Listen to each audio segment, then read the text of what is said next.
Ya konon lagi saya kira pernyataan-pernyataan yang dibuat ya baik oleh KPU Republik Indonesia itu membuat publik semakin tidak yakin bahwa tahapan Pilkada Aceh itu bisa dilaksanakan. Kalau begitu Pilkada Aceh boleh disebut quo vadis lah ya. No, saya nggak sepakat juga. Oh, nggak sepakat. Saya nggak sepakat juga. Kenapa? Pak Wan sendiri yakin nggak Pilkada Aceh ini di 2022? Pertanyaan sulit, Pak.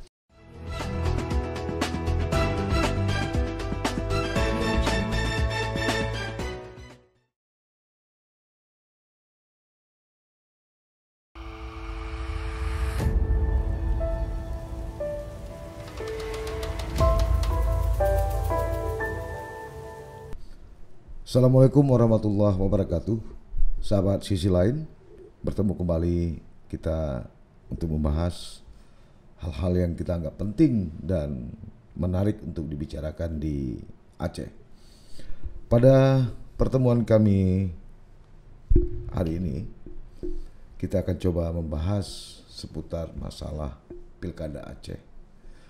Ranah politik Aceh sempat dihebohkan dengan sampai hari ini ketiadaan wakil gubernur Aceh. Persoalan itu belum selesai, lalu muncul kembali soal Pilkada Aceh, apakah di 2022 atau 2024. Ini sejalan dengan adanya revisi Undang-Undang Pemilu. Nah, untuk membahas masalah ini, kami kira narasumber kami malam ini sangat berkompeten dan sangat menguasai masalah. Beliau adalah Ridwan Hadi M.Hum, mantan Ketua Komisi Independen Pemilihan Aceh atau KIP Aceh, yang sekarang ini menjabat sebagai Direktur Eksekutif Jaringan Demokrasi Indonesia yang khusus memantau soal pelaksanaan pilkada, pemilu dan pilpres dan lain-lain. Assalamualaikum Pak Ridwan Hadi. Waalaikumsalam warahmatullahi wabarakatuh. Ya, kita rileks aja malam ini ya. Oke. Kalau DPR bicara politik agak panas, kita bicara politik agak rileks aja. Oke. Pak Wan, berdasarkan pengalaman, ilmu yang Anda miliki, pemahaman hukum yang Anda kuasai, apakah memang Pilkada Aceh 2022 ini atau 2024 benar-benar pertaruhan sebuah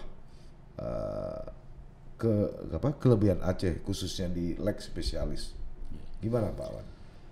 Ya, terima kasih Mas Saleh ya. Yang pertama,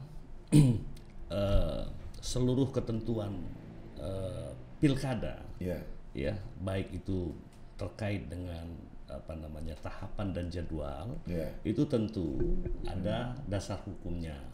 Jadi dari sisi perspektif hukum saya melihat bahwa ada dua peraturan perundang-undangan untuk menentukan jadwal pilkada. Yang pertama Undang-Undangan Pemerintahan Aceh, UPA Undang-Undang 11 tahun 2006 di pasal 65 ayat 1. Di sana menyebutkan pemilihan gubernur, wakil gubernur, bupati, wakil bupati, wali kota, wakil wali kota itu dilaksanakan setiap 5 tahun sekali. Di dalam penjelasannya juga saya kira sudah cukup jelas bahwa penyelenggaraan pilkada 5 tahun sekali itu harus terus dilaksanakan secara berkesinambungan. Lalu kemudian ada ketentuan peraturan Undang-Undang Nomor 10 tahun 2016 tentang pilkada secara nasional. Dan di sana ada semangat untuk menyelenggarakan pilkada secara serentak untuk seluruh wilayah Republik Indonesia. Dan itu ditentukan di dalam ketentuan undang-undang tersebut bahwa penyelenggaraan pilkada itu di 2024. Yang kemudian bergulir keinginan dari wakil rakyat agar ini direvisi agar keserentakan pilkada itu diselenggarakan di 2022. Apa alasan pemerintah untuk membuat serentak? Ya, saya kira itu hanya semangat agar efektif dan efisien aja. Menurut saya begitu. Tetapi tentu bicara soal pilkada, ya ini bicara soal langkah politik. Langkah politik tentu cukup banyak kepentingan yang ada. Nah, dari ketentuan 2 buah undang-undang tersebut, Pak Saleh, menurut saya, perspektif hukum saya, bahwa di Aceh ini harus diselenggarakan pilkada itu 5 tahun sekali. Nah, kemarin pilkada kita dilaksanakan 15 Februari 2017. Ya. Lalu kemudian 5 tahun yang akan datang, artinya tanggal 15 Februari 2022, idealnya penyelenggaraan pilkada di Aceh itu harus dilaksanakan. Kenapa tadi Pak Wan menyebut ini pilkada di Aceh leg spesialis, leg generalis? Kenapa? Udah jelas, Pak. Faktual positif di Aceh. Ya, kalau kita bicara pilkada di Aceh, maka yang terbayang oleh kita, yang harus dipegang oleh seluruh penyelenggara negara ini adalah UU PA. Karena tidak hanya beberapa pasal yang mengatur tentang pilkada di Aceh, tetapi satu bab penuh itu mengatur soal pilkada Aceh. Hari ini, Pak Saleh, Bang Saleh, penyelenggara pilkada di Aceh itu KIP, yang model rekrutmennya itu berbeda, yang diatur di pasal 56 kalau saya tidak salah di UU PA. Ada partai lokal. Iya, kemudian ada partai lokal, ya, ada juga ketentuan besaran untuk calon perseorangan, ya, semua itu yang sudah terjadi ini adalah KIP itu akan menyelenggarakan pilkada di Aceh. KIP itu produknya UU PA. UU PA juga. Iya. KIP itu UU PA itu kalau diberlakukan di Sumatera Utara itu nggak bisa. Jadi oleh karena itu saya melihat ada pasal 65 di dalam UU PA itu nggak boleh dilanggar. Tidak boleh dilanggar menurut saya. Karena apa? Karena pasal-pasal lain itu sedang berlaku dan sudah diberlakukan. Seperti itu Mas Ali. Oleh karenanya maka menurut hemat saya penyelenggaraan pilkada di Aceh memang secara perspektif hukum itu harus 5 tahun sekali. Lalu kenapa orang Aceh tidak menganggap ini sebagai leg spesialis? Kita selalu ibarat orang kebakaran jenggot. Jauh-jauh hari tenang-tenang saja. Begitu mau dekat selalu jadi ribut gitu. Kenapa itu?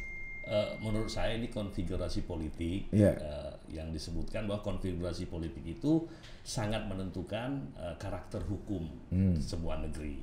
Jadi apalagi saat ini kan ada putusan Mahkamah Konstitusi yang banyak orang tahu bahwa disebutkan di dalam putusan tersebut pertimbangan hukumnya bahwa pilkada Aceh itu bukan spesialis di Aceh. Tetapi ini pemaknaan dari tidak khusus pilkada Aceh itu menurut saya tidak boleh ditafsirkan secara sempit, harus ditafsirkan secara luas. Pengertiannya adalah bahwa benar pilkada Aceh itu bukan spesialis, bukan spesialis. Kenapa? Karena memang diselenggarakan oleh penyelenggara pemilu, dilaksanakan secara langsung, umum, bebas rahasia. Jadi modelnya adalah one man, one vote, and one value. Dan itu sama seperti penyelenggaraan pilkada di tempat lain, kecuali Daerah Istimewa Yogyakarta itu yang memang ditunjuk DKI Jakarta. DKI juga menunjuk wali kotanya oleh gubernur terpilih nantinya. Nah, tentu apalagi Undang-Undang 10 di pasal 199 itu sudah jelas menyebutkan bahwa ketentuan undang-undang nasional ini berlaku juga untuk Aceh, Papua Barat, daerah khusus ibu kota Jakarta, dan DI Jakarta, sepanjang tidak diatur secara khusus atau secara tersendiri di dalam undang-undang khusus. Nah, persoalan pilkada, UU PA mengatur satu bab penuh. Dan di UU PA tersebut juga menyebutkan memberikan ruang juga kepada undang-undang nasional. Artinya apa? Seluruh ketentuan tentang pilkada itu masih tetap berlaku sepanjang tidak bertentangan dengan undang-undang ini. Nah, menurut Pak Wan ini bertentangan nggak? Menurut saya tahapan jadwal kan diatur di pasal 65 ayat 1. Oleh karena itu undang-undang nasional juga memberikan ruang pada UU PA untuk diberlakukan. Nah, kemudian yang ke nasional juga berlaku di Aceh sepanjang tidak bertentangan. Kalau dilaksanakan 2024, artinya sudah durasi waktunya 7 tahun, Pak Saleh. Ya, dari pilkada 2017 2024 itu 7 tahun, dan itu melanggar pasal 65 ayat 1 menurut saya. Melanggar UU PA. Iya, melanggar UU PA dong. Nah, hari ini kan KIP Aceh sudah mengatur tahapan-tahapan. Lalu masih terjadi benturan. Ini Pak Wan menilainya sebagai apa? Langkah tepat langkah cepat atau langkah lambat? Saya kira KIP Aceh itu sudah sesuai dengan apa yang diperintahkan di dalam pasal 66 ayat 3 huruf D UU PA juga, di mana bicara persiapan penyelenggaraan pilkada itu harus dimulai dengan tahapan penetapan tahapan. Yang kedua harus dimulai dengan penyampaian surat oleh DPRA dan DPRK kepada gubernur dan bupati wali kota terkait dengan berakhirnya masa jabatan bupati wali kota dan gubernur, dan itu juga sudah dilaksanakan oleh DPRA saya dengar. Oleh karena itu tahapan di Aceh ini sudah berjalan. KIP Aceh sudah menetapkan tahapan. Tapi letupan-letupannya itu belum berjalan.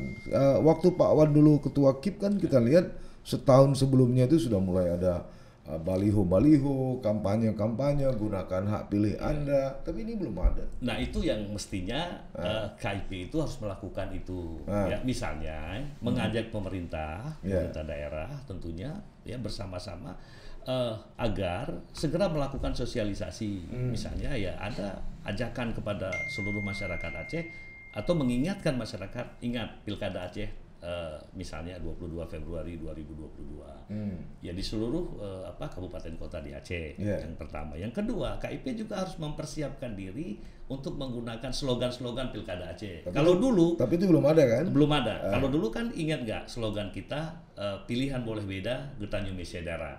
Itu slogan kita supaya masyarakat paham bahwa pilkada di Aceh akan segera dimulai. Atau jangan-jangan KIP Aceh juga sebenarnya tidak siap untuk pilkada di 2022. Cuma karena mungkin adanya beberapa desakan sehingga terkesan mereka sepakat gitu kan. Saya kira harus siap lah. Saya pikir KIP itu ibarat pemadam kebakaran nih, Bung Saleh. Ya, kalau ada kebakaran dia harus siap segera. Begitu juga KIP sudah mempersiapkan diri jauh hari bahwa pilkada Aceh itu di 2022. Buktinya apa? Mereka sudah menyusun draft tahapan itu jauh-jauh hari sebelum tahun 2022. Ya. Hanya saja yang paling penting dari semua ini adalah tahapan tersebut ya bukan harus mendapat persetujuan daripada KPU, bukan mendapat persetujuan daripada pemerintah pusat atau daerah, tetapi harus mendapat dukungan. Beda dukungan dan persetujuan. Ya. Ini seolah-olah pilkada Aceh ini akan mentok karena tidak mendapat persetujuan Jakarta, terutama Mendagri sama KPU. Nah, ternyata informasi yang diberikan itu menurut saya itu kurang tepat ya. Mestinya KIP itu harus paham bahwa tahapan itu perlu mendapat dukungan teknis dari KPU Republik Indonesia, perlu mendapat dukungan anggaran dari pemerintah Aceh, baik pemerintah daerah maupun pemerintah Aceh, dan perlu mendapat dukungan politis dari DPR RI dan DPR Aceh. Saya kira itu yang harus dilakukan, komunikasi yang harus dilakukan oleh KIP sehingga dukungan ketiga ketiga lembaga atau institusi negara ini harus diperoleh oleh KIP. Ya, tapi kesan hari ini kan seolah-olah Jakarta tidak mau mendengar Aceh, Aceh juga tidak berani berargumentasi dengan Jakarta, sehingga kita lihat sampai hari ini masih gampang kan, semuanya terkesan menunggu gitu kan. Kelihatannya seperti itu Mas. Tetapi kan apa yang kita lakukan tentu itu yang akan kita peroleh. Ya, apa usaha yang sudah dilakukan oleh katakanlah KIP, pemerintah Aceh, ya. Saya kira ini kan event besar di Aceh, dan ini menentukan keberlangsungan negara juga, keberlangsungan provinsi Aceh juga. Event terlalu besar ini mestinya hari ini ya KIP itu sudah harus mengajak forum komunikasi pimpinan daerah, tidak hanya di tingkat provinsi, tapi di tingkat kabupaten kota untuk bicara soal pilkada Aceh ini. Bagaimana kesepakatan kita? Karena kan perlu kesepakatan juga. Artinya apa? Untuk memperoleh dukungan-dukungan yang saya sampaikan tadi. Karena tahapan itu perlu dapat dukungan. Satu saja tidak didukung maka akan berjalan saya kira tidak nyaman, tidak lancar ya. Sementara itu menjadi ruh daripada penyelenggara ya. Ya konon lagi saya kira pernyataan-pernyataan yang dibuat ya baik oleh KPU Republik Indonesia itu membuat publik semakin tidak yakin bahwa tahapan pilkada Aceh itu bisa dilaksanakan. Misalnya ada pernyataan di media saya juga baca bahwa pilkada tahapan pilkada KIP Aceh menetapkan tahapan secara sepihak. Dan itu pernyataan itu disebut oleh komisioner KPU Pusat. Iya, PLT Ketua KPU. Soal saudara Ilham Saputra ya menyebutkan itu di dalam yang juga berasal dari Aceh gitu. Oh iya, ya, mantan wakil ketua KIP Aceh kan beliau dulu itu juga guru saya, senior saya tentu. Tetapi yang perlu diingat adalah sesungguhnya KPU itu harus berpikir lebih matang untuk menyatakan pernyataan-pernyataan seperti itu. Ya, karena apa? Ruh penyelenggara ini adalah kepercayaan publik. Ya, ketika publik tidak percaya, penyelenggara itu tidak memiliki ruh lagi. Nah, bagaimana publik percaya? Pemerintah sendiri tidak percaya. Artinya pemerintah Aceh juga membuat surat kepada Mendagri yang mempertanyakan soal keabsahan alokasi anggaran. Nah itu naif sekali ya. Itu kenapa? Akibat saya pikir akibat komunikasi gitu yang dilakukan. Saya tidak pengen menyalahkan KIP atau pemerintah Aceh, tidak dalam konteks menyalahkan. Tetapi saya kira mereka harus ngopi bareng lagi lah. Ya, untuk bicara soal provinsi Aceh, bicara soal UUPA. Ya, kalau Jakarta dalam hal ini institusi terkait melakukan hal seperti Pak Wan katakan. Pertanyaan kita juga, apakah mereka tidak mengerti bahwa Aceh memiliki kekhususan yang diatur oleh undang-undang juga.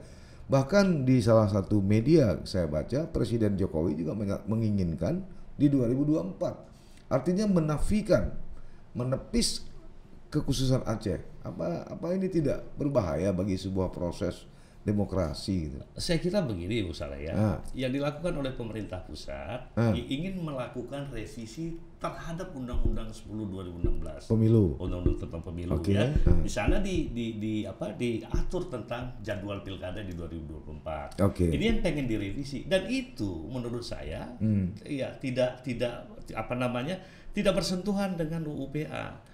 Artinya UUPA itu tidak pernah diganggu, tidak pernah direvisi. Nah, buktinya sekarang nggak bisa kan? Nah, ini kan persoalan penafsiran lagi. Ketika pemerintah ingin merevisi atau tidak merevisi undang-undang nasional, bukan berarti Aceh itu tidak bisa melaksanakan undang-undang khusus tersebut. Tapi maunya diajak dong. Kan dalam UUPA kan disebut mestinya kan harus ada konsultasi dengan DPR Aceh kan gitu. Pertanyaannya apakah revisi atau tidak revisi itu terkait dengan Aceh atau tidak? Menurut saya tidak. UUPA tidak pernah direvisi. Revisi atau tidak itu di luar provinsi Aceh. Ya. Kalau pemerintah berkeinginan untuk menyelenggarakan pilkada, semangatnya adalah di 2024 secara nasional, maka itu bukan Aceh. Aceh tidak masuk di bagian itu. Karena Aceh sudah diatur oleh Undang-Undang Republik Indonesia juga nomor 11 tahun 2006 tentang pemerintahan Aceh. Kalau begitu pilkada 2022. Kalau begitu pilkada Aceh boleh disebut quo-vadis lah ya. Saya nggak sepakat juga. Saya nggak sepakat juga. Kenapa? Karena pilkada Aceh sedang berjalan. KIP sudah menetapkan dan itu menjadi regulasi. Hari ini ada tahapan yang sudah dilakukan. Tahapan apa? Tahapan DPR sudah menyerahkan surat kepada. Iya, tapi agak ada keanehan di Aceh ini. Dulu bola ini di DPR. Iya. Lalu orang ramai-ramai mengkritik ini DPR. Iya. Lalu bola ini diambil oleh KIP. Kemudian hari ini KIP juga terkesan berjalan sendiri. Jadi saling lepas tanggung jawab gitu. Ketika DPR bicara, KIP menuntut, pemerintah Aceh ragu-ragu. Lalu membuat surat ke Depdagri mempertanyakan apakah andai kata kami mengalokasikan anggaran, apakah ini tidak sesuai. Ini kan menjadi aneh nih. Maka saya sebut ini sepertinya ada yang sakit dalam sistem birokrasi dan dalam sistem demokrasi kita.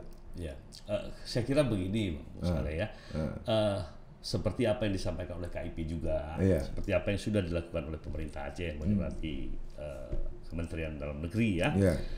Saya kira yang disoalkan ini adalah KIP Aceh itu harus berkoordinasi dengan KPU RI. Itu bukan hukum, tapi itu teknis. Bagaimana teknis untuk membuat sebuah keputusan tentang tahapan. Misalnya KIP Aceh itu harus buat katakanlah semacam fokus grup diskusi, semacam seminar dan hearing publik terkait kapan pilkada Aceh dilaksanakan. Alasan mereka lagi-lagi nggak punya duit. Nah, Oh, itu kan soal teknis yang dibicarakan. Hari ini soal teknis itu seakan-akan ini soal hukum. Padahal hukum tidak memerintahkan itu. Misalnya hukum tidak memerintahkan pemerintah Aceh itu harus menyurati Kementerian Dalam Negeri, tetapi itu teknis. Bagaimana melahirkan sebuah keputusan yang memperoleh dukungan yang saya sampaikan tadi.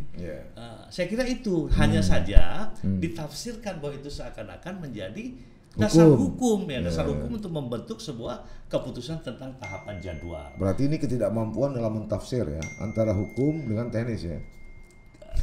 Saya tidak menyimpulkan, tetapi saya lihat ada memang keraguan penyelenggara maupun pemerintah Aceh dalam menjalankan putusan.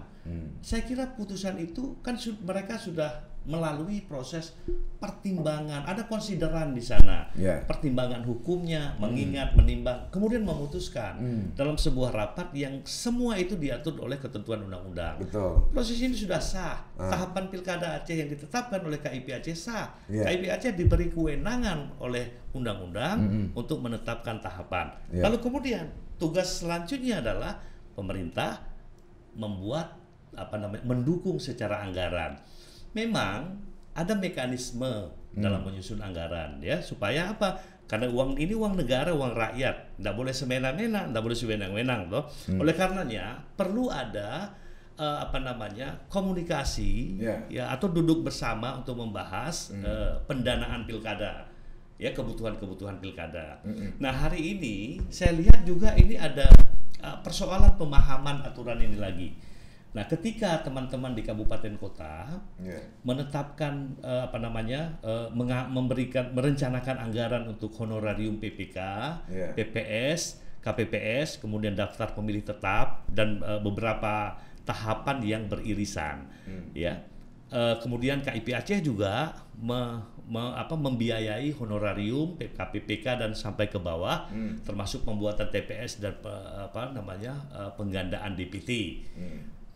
Padahal sesungguhnya PPK yang dianggarkan di kabupaten, katakanlah kabupaten Aceh, Kota Banda Aceh, itu PPK-nya menyelenggarakan pemilu wali kota, pilkada wali kota Banda Aceh, juga saat yang sama menyelenggarakan pilkada gubernur. Berarti bisa double ya? Bisa double anggaran. Oleh karena itu mesti saya katakan tadi, mereka harus duduk lagi bicara soal sharing anggaran ini. Berapa yang dibiayai untuk honorarium oleh kota Banda Aceh dan berapa yang dibiayai oleh provinsi. Nah, itu boleh dengan keputusan gubernur atau dengan peraturan gubernur. Saya kira cukup dengan keputusan gubernur. Hari ini dari periode ke periode KIP selalu diisi oleh orang-orang yang berpengalaman.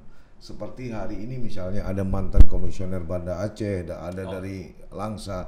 Tapi kok kesalahan seperti ini muncul terus itu? Apakah mereka lupa? Harusnya mereka hadir di sini. Lupa atau ada proses rekrutmen yang salah? Saya bagian daripada orang yang direkrut, jadi saya nggak boleh komentar di soal kalau itu. Kalau kita bilang berdasarkan pengalaman, mereka sudah berpengalaman.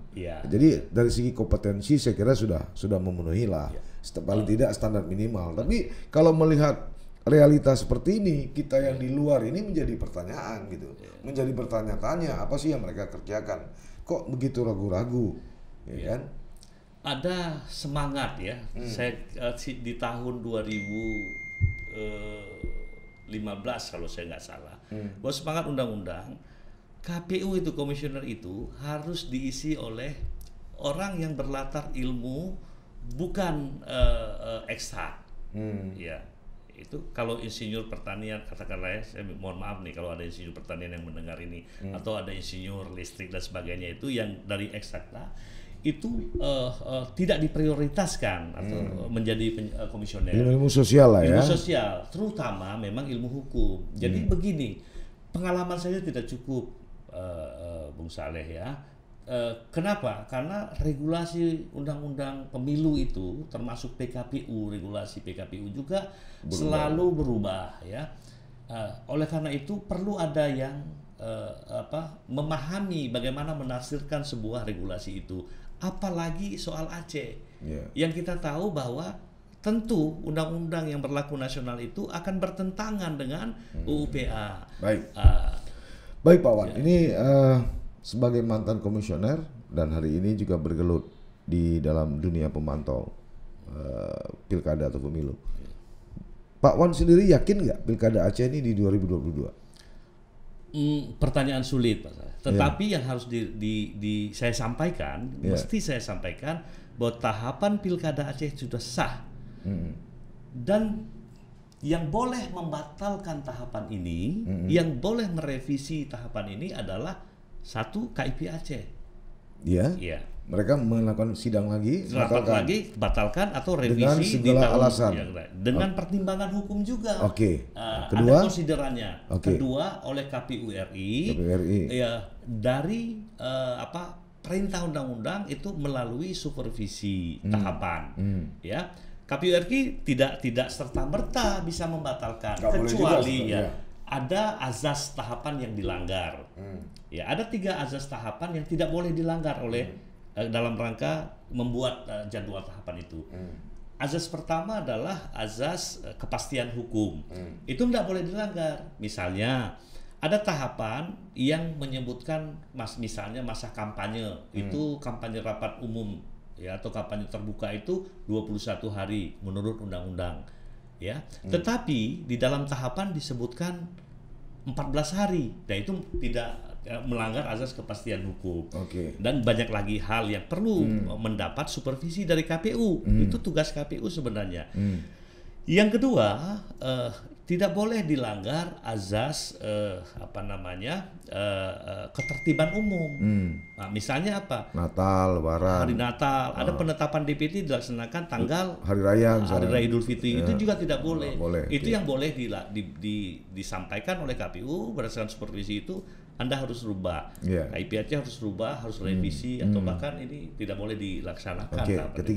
Yang ketiga azas tertib penyelenggaraan. Jadi di supervisinya adalah melihat sudah tertib nggak tahapan itu. Misalnya tahapan itu misalnya disampaikan oleh KIP Aceh bahwa lebih dahulu kampanye, baru kemudian pendaftaran calon. Nah, ini kan tidak tertib. Ya seperti itu. Kalau andai kata keputusannya pilkada di 2022 ini tidak jadi, apa yang harus dilakukan oleh KIP Aceh dan pemerintah Aceh selain daripada tadi? Apa menggugat atau gimana? Saran Anda gimana? Saya kira ini belum, yang KIP Aceh tidak pernah mau membatalkan tahapannya. KPU belum juga menyurati KIP Aceh untuk merevisi atau bahkan membatalkan itu. Yang ketiga, belum ada satu stakeholder pun warga negara Indonesia yang mengajukan gugatan terhadap keputusan. Tapi ini sudah bulan Februari, Pak. Sudah bulan Februari 2021. Ya. Harusnya sudah masuk tahapan kan? Seharusnya. Tapi kita coba lihat kembali kan tahapan tersebut. Ada yang dilanggar nggak? Kalau dilanggar ya KIP akan berhadapan juga dengan Dewan Kehormatan Penyelenggara Pemilu. Saya pikir karena tahapan ini harus berjalan. Kecuali memang ini dibatalkan atau direvisi. Tidak boleh setelah ditetapkan dibiarkan begitu saja. Nah, yang akan menjadi pembiaran di sini menurut saya itu adalah penganggarannya. Oleh karena itu KIP kalau saya tidak salah itu menjadwalkan penandatanganan NPHA atau NPHD di kabupaten kota itu sejak Februari, 1 Februari kalau saya nggak salah sampai dengan 11 April. Jadi masih ada waktu, durasi waktu yang diberikan oleh KIP itu 11 April. Walaupun kelihatannya tahapan penandatanganan NPHD itu ya tidak percaya diri. Seperti tidak yakin bahwa NPHD itu bisa ditetapkan. Nah, potensi jika diberikan ruang begitu lama, durasi begitu lama untuk penandatanganan NPHD, potensinya adalah antar kabupaten kota bahkan dengan provinsi itu tidak seragam penandatangannya. Nah, sehingga ini akan menyulitkan di penghujung. Pencairannya juga akan bermasalah. Ya ketika Luxmawe bisa bulan Februari, Aceh Utara bulan 3, kemudian ada di penghujung yang lain. Ini juga menyebabkan kesulitan tersendiri ya dalam rangka pilkada serentak ini. Nah, mestinya kalau di 3 kali pilkada yang sudah dilaksanakan, tahapan penandatanganan NPHD itu 1 hari. Ya, harusnya KIP itu menentukan misalnya tanggal 11 April terus.